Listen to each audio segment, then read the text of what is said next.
নমস্কার। প্রভু যীশু খ্রিস্টের মধুর নামে সকলকে আলোর পথে অনুষ্ঠানে স্বাগত জানাই। আসুন আজ আমরা বাইবেলের বাক্য থেকে অধ্যয়ন করি এবং মনোনিবেশ করি ঈশ্বরের সেই রবের প্রতি। ঈশ্বর আজকে আমাদের যা শেখাতে চান, হ্যাঁ, আজকেই আমাদের জীবন সম্পর্কে আমাদের সিদ্ধান্ত নেওয়ার প্রয়োজন আছে। তাই স্বর্গের জীবন্ত পিতা, তোমার যিশু নামে ধন্যবাদ জানাই। আজকের এই সুন্দর সময় তুমি দিয়েছ আমাদের। আজকে প্রভুগো, তোমার জীবন্ত বাক্যের মধ্যে দিয়ে আমাদের জীবনে তুমি আশীর্বাদ করো। প্রভুগো, যারা তোমার সম্মুখে আছে, এই ভিডিও যারা শুনছে, তাদের প্রত্যেককে তোমার জীবন্ত বাক্য থেকে আশীর্বাদ করো। প্রভু, আমরা যেন তোমার পরিকল্পনা জানতে এবং বুঝতে পারি। আমাদের মধ্যে যারা অসুস্থ পীড়িত রয়েছে, কারো পরিবারের কোনো লোক হয়তো হসপিটালের মধ্যে রয়েছে চিকিৎসাধীন, প্রভু প্রত্যেককে আশীর্বাদ করো। প্রত্যেকে যেন সুস্থ সুন্দরভাবে তোমার যিশুর নামে থাকতে পারে, প্রভু সেই আশীর্বাদ করো। হ্যাঁ প্রভু, আজকেই তুমি সেই আশীর্বাদ করবে, আর এই মুহূর্তে আশীর্বাদ করবে। তোমার যিশু নামে চাইলাম আমার প্রার্থনা ভিক্ষা, বিশ্বাস করি তুমি শ্রবণ ও গ্রাহ্য করলে। তোমার যিশু নামে চাইলাম, আমেন। প্রিয় বিশ্বাসী, আজকে আমরা যারা খ্রিস্ট বিশ্বাসী, আমাদের মধ্যে মাঝে মাঝে প্রার্থনা করতে গিয়েও হতাশা এসে যায়, আমাদের মধ্যে প্রশ্ন এসে যায়, আজকেই কি ঈশ্বর আমাকে আশীর্বাদ করবেন? অথবা এমন প্রশ্ন আসে, আমরা আর কত ঈশ্বরকে ডাকবো, অনেক তো জানাচ্ছি। আমরা হতাশ হয়ে পড়ি, আমরা ভেঙে পড়ি। তার ফলে আমাদের আত্মিক জীবনের দুর্বলতা হাজির হয়। আর সেই সময় শয়তান দিয়াবল আরও প্রচুর রূপে তার কার্য শুরু করে আমাদের মধ্যে। আর ঈশ্বরের নিন্দা তাড়নায় সেই সঙ্গে শুরু হয়ে যায় আমাদের দ্বারাই। কারণ আমরা যারা বিশ্বাসী ছিলাম, তারাই অবিশ্বাসের কথা বলতে থাকি। তাই প্রিয় বিশ্বাসী, আসুন বাক্য থেকে আমাদের বুঝতে হবে ঈশ্বর আমাদের জন্য কি চান। আজকে আলোচনার বিষয় আজকেই, অর্থাৎ আজকের দিনটাতেই আমার সকল কিছু করে নিতে হবে। আজকের কাজ যেমন কালকের জন্য ফেলে রাখা উচিত নয়, তেমন আত্মিক জীবনের কাজও আমাদের আজকেই করা উচিত। প্রথম আমরা ভাবব এই বিষয়ে যে আজকের দিনটি কি জন্য, কেন আজকেই? হ্যাঁ, আজকে সিদ্ধান্ত নেবার দিন। 1 নম্বর, আজকেই জানব ঈশ্বর কে এবং কতজন ঈশ্বর আছেন।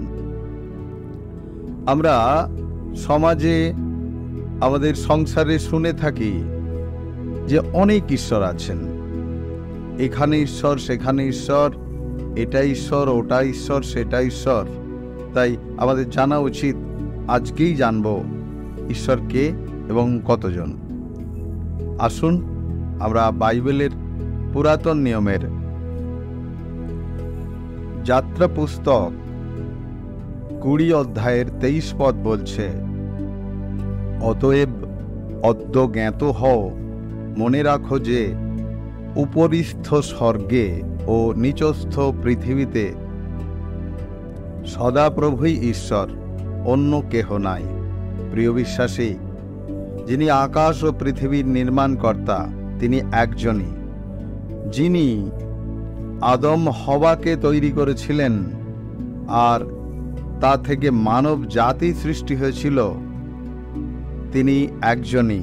তিনি সর্বশক্তিমান ঈশ্বর, তিনি পরমেশ্বর, তিনি ইম্মানুয়েল ঈশ্বর, আমাদের সহিত ঈশ্বর।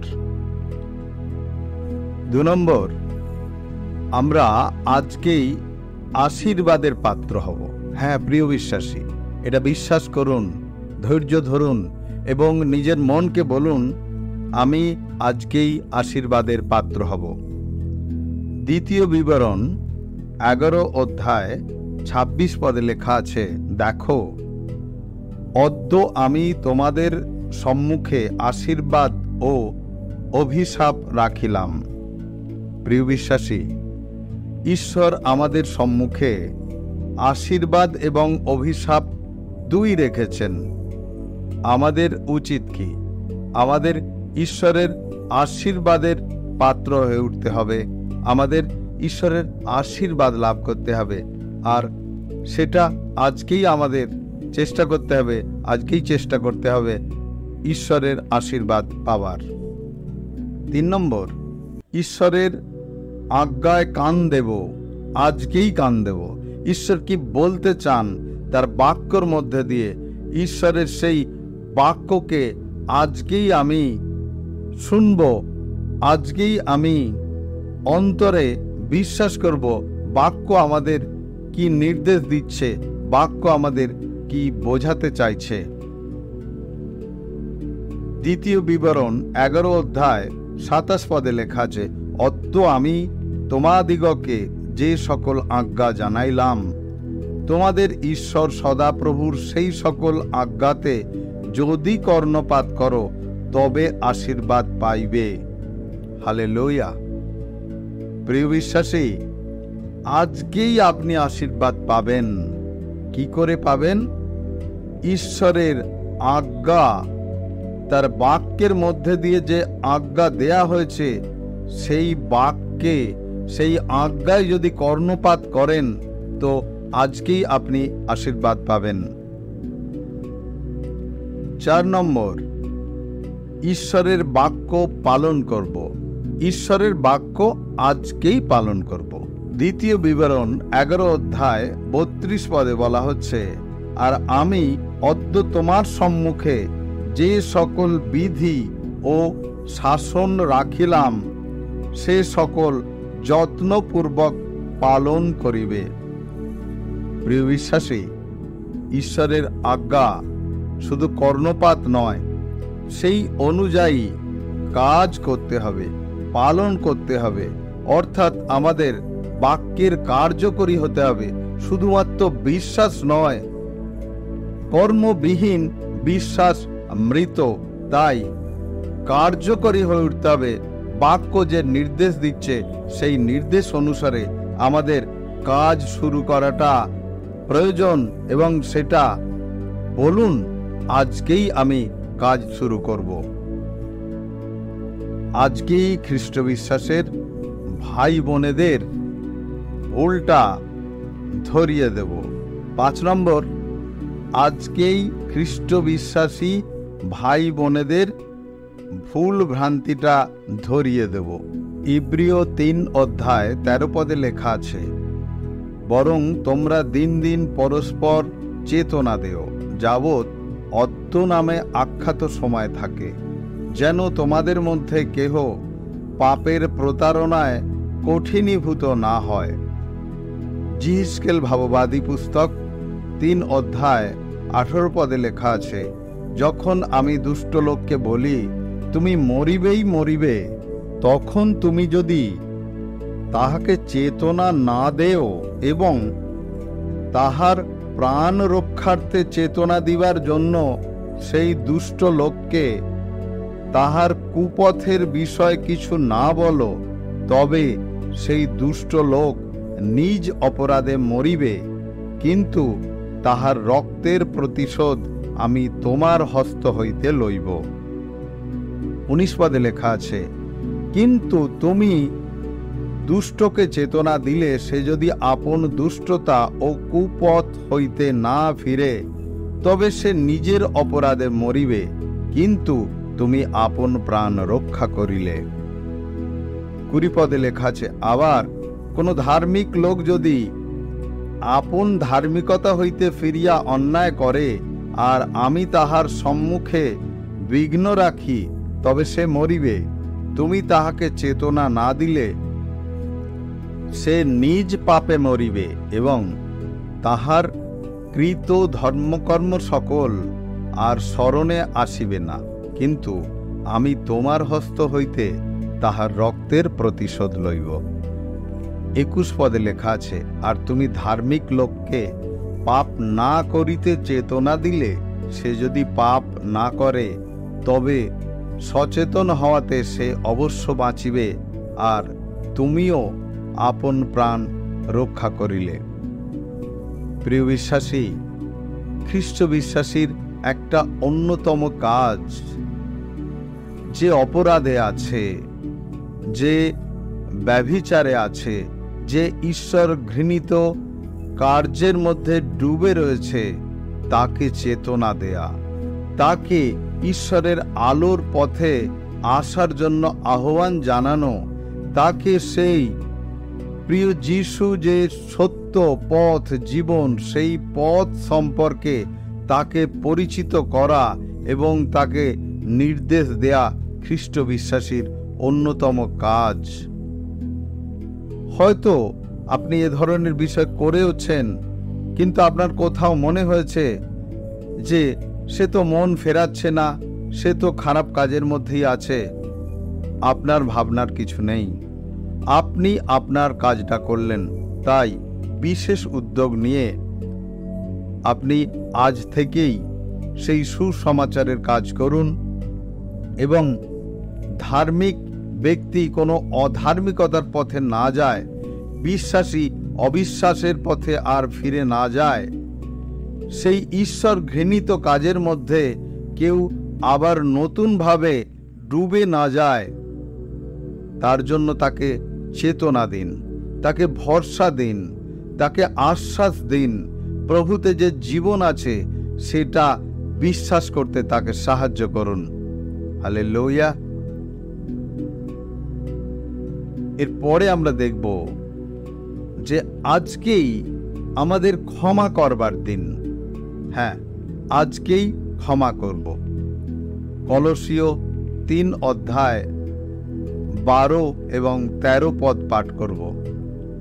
সেখানে লেখা আছে, অতএব তোমরা ঈশ্বরের মনোনীত লোকেদের পবিত্র ও প্রিয় লোকেদের উপযোগী মতে করুণার চিত্ত, মধুর ভাব, নম্রতা, মৃদুতা, সহিষ্ণুতা পরিধান করো। পরস্পর সহনশীল হও এবং যদি কাহাকেও দোষ দিবার কারণ থাকে তবে পরস্পর ক্ষমা করো, প্রভু যেমন তোমাদিগকে ক্ষমা করিয়াছেন তোমরাও তেমনি করো। হ্যাঁ প্রিয় বিশ্বাসী, আমরা এমন একজনকে আমাদের জীবনে প্রভু বলে বিশ্বাস করেছি, নিজ মুখে স্বীকার করেছি প্রভু আমার ঈশ্বর আমার বলে। সেই যিশুনাথ ক্রুশের উপর থেকে তাদের ক্ষমা করেছিলেন যারা নির্মম অত্যাচারের মধ্যে দিয়ে প্রভুকে ক্রুশে আরোপ করেছিল। প্রভু তাদের ক্ষমা করেছিল।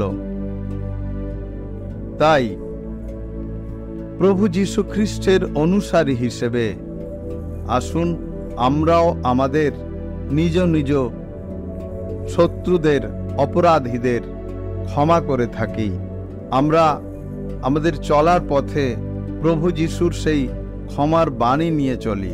এরপরে আর একটি বিষয় ভাববো, সেটি হচ্ছে আজকেই আমার জীবনের একটা মহা পরিবর্তন আনতে হবে। বলুন, আজকেই রাগ থেকে শান্ত হব।